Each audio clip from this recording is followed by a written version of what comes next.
আলু ভর্তা বেগুন ভাজি শুটকি মাছের তরকারি আর কাস্তি মাছের চচ্চড়ি ওই দিন শেষে যায় আপনার জেলাও হে কদু ঠিক আছে সাকিব ভাই জায়গা আফরানিশোর জায়গা সো ভক্তদের মধ্যে এরকম উল্লাস হই উল্লাস এগুলো থাকবে কম্পেয়ার করবে এটা স্বাভাবিক বাট হ্যাঁ ঢাকি লুকাই নাই ভয় পাই নাই বিকজ এটার যে প্রডিউসার বা যে এসবিএফ চ্যানেল আলফা আই তারপর চরকি ওনাদের যে প্রডিউসার বা ডিরেক্টররা তারা কিন্তু খুবই স্ট্রং এবং ওনার একটা উন্নত মানের মানে একটা প্রোডাকশন হাউস থেকে ফিল্মটা করা হয়েছে আর যেহেতু গুরু আফরানিশো আছে ফিল্মে ঢাকি ফিল্মে সো ভালো কিছু হবে তবে মানে ওনাদের তো কাজ একেবারে প্রপারলি শেষ হয় নাই কারণ হচ্ছে আপনার হচ্ছে রোজা যদি শুরু তার 2 দিন আগে সিনেমা প্যাকআপ এই 2 দিনের মধ্যে কি সবকিছু রেডি করে করা যায় না আর বরবাদ সিনেমার কিন্তু শুটিং প্রায় শেষ হয়েছে প্রায় 2 সপ্তাহ আগে মানে রোজা শুরু হওয়ারও 2 সপ্তাহ আগে কমপ্লিট হয়ে গেছে সো এই জন্য ওনার একটু টাইম লাগতেছে আর তার থেকে বড় কথা হয়েছে আফরানিশো ভাই কিন্তু কামা বড় মাপের একজন খেলোয়াড় উনি কিন্তু আঙ্গুল তুড়ি মারা খেলে না উনি খেলে মাথাতে আমরা ব্রেন দেয়া আমার বিশ্বাস ওনারা সঠিক সময় গর্তের ভিতর থেকে আসবে সর্বশেষ তো সুরঙ্গ মুভি দেখছেন ওই সুরঙ্গ মুভি থেকে আর মানে আফরানিশো বের হইতে পারে নাই সুরঙ্গের মধ্যে আটকে আছে ওয়েট করেন দেখা হবে সিনেমা হলে একটা সুরঙ্গের ভিতর দেখ ডাইরেক্ট বেরোয়া পর্দার সামনে আইবে ঢাকি ওরা তো যাই হোক ঢাকি ফিল্মের গল্প ভেরি স্ট্রং আর হচ্ছে আফরানিশো ভাই আছে গুরু আফরানিশো আমার বিশ্বাস ঢাকি ফিল্মটা ভালো হবে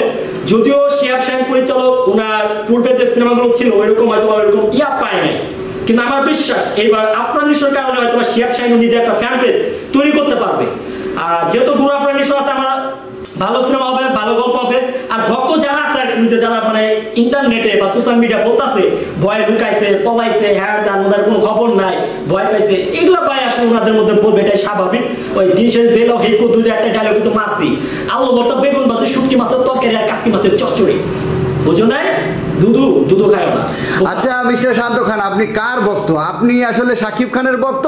নাকি আফরানিশোর ভক্ত আপনার গায়ে টি শার্টও দেখতে পাচ্ছি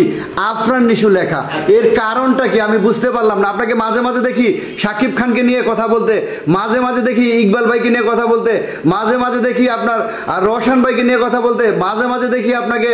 আফরানিশো ভাইকে নিয়ে কথা বলতে আসলে আপনি কার ভক্ত আপনি কাকে পছন্দ করেন কাকে ভালোবাসেন এক কথা যদি বলতে চাই তাহলে আমি অলরাউন্ডার সো আমার সবাইকে নিয়ে আমি কথা বলি তবে হ্যাঁ মানে পার্সোনালি যদি আমি বলতে চাই তাহলে সাকিব ভাইকে লাইক করি বিকজ ওনার ছবি ছোটবেলা থেকে দেখা হইতেছে আর আফরানিশো ভাই নাটকও দেখা হইতেছে সো দুইজনই আমার দুই পৃথিবী একজন নাটকের সুপারস্টার আর একজন ফিল্মের সুপারস্টার এখন বর্তমানে মেগাস্টার সো আমি সাকিব ভাইকে তো ফলো করে আসতে এটা সবাই জানে আর আফরানিশো ভাইকে আমি পছন্দ করি এবং আমি এটাও বলতে পারি আফরানিশো ভাইকে কিন্তু সাকিব ভাইয়ের মধ্যে প্রায় 88% পছন্দ করে কিন্তু এখন বলতে পারেন এই কারণে ওনাদের মধ্যে একটু ঝামেলা হয়েছে যা হয়েছে একটু ঝগড়াঝাটি বা ফাইজলামি সাথে মানে একটু বুঝেন না একটু কান পড়া পড়ে হয়েছে এর লেগে একটু সবাই আর কি বলতে পারে না কিন্তু ভাই শুনেন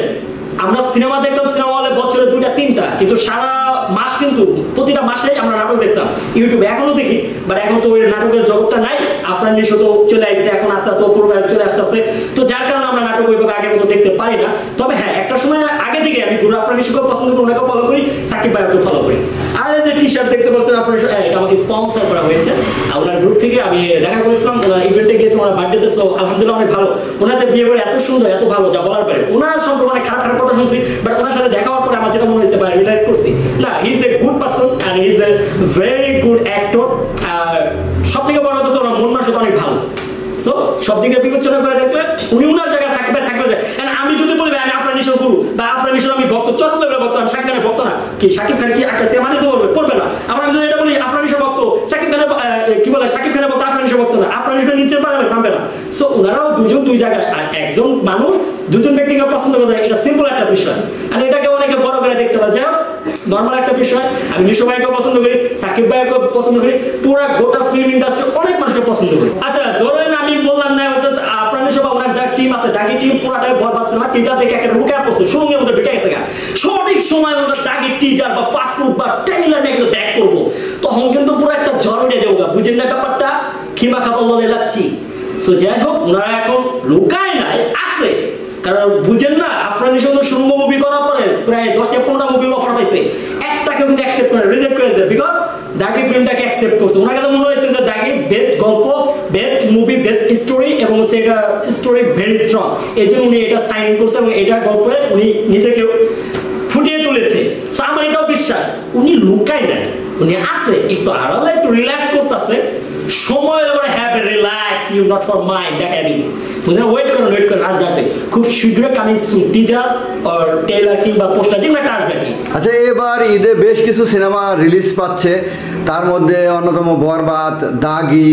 জঙ্গলি এবং আরও বেশ কয়েকটা সিনেমাই রয়েছে। তো এই সমস্ত সিনেমাগুলোর মধ্যে কোন সিনেমাটাকে আপনি এগিয়ে রাখবেন? ফার্স্ট আমি এগিয়ে রাখবো বরবাদ। ভাই কোনো ওয়াই নাই তো, কোনো অপশন নাই, বরবাদ ছাড়া তো অন্য কোনো নেই, আগে বরবাদ তারপরে যেগুলা সেগুলা। তবে হ্যাঁ বরবাদের পরে যদি সবচেয়ে বেশি এগিয়ে রাখতে হবে বরবাদ বাদ দিয়া, শাকিব খান বরবাদ বাদ দিয়া, তাহলে আমি দাগিকে এগিয়ে রাখবো। এরপরে জঙ্গলি টঙ্গলি ফঙ্গলি খোদা হাফেজ তারপরে যে আরো যেগুলো আছে শিক্ষা মিক্ষা কুটকা মুটকা ওগুলা।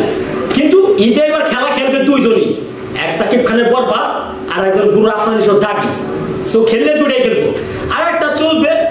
জঙ্গলি, এটা চলবে বুবলি আপুর জন্য। শ্যাম আহমেদের এক্সপ্রেশন অনেক ভালো, আর টিজারও মানে প্রি টিজার বের হয়েছে, একটা গানও বের হয়েছে, ভালো আমার কাছে ভালো লাগছে। তবে গানটা ওইরকম ভালো লাগে না, মুভিটা দেখবো আর কি।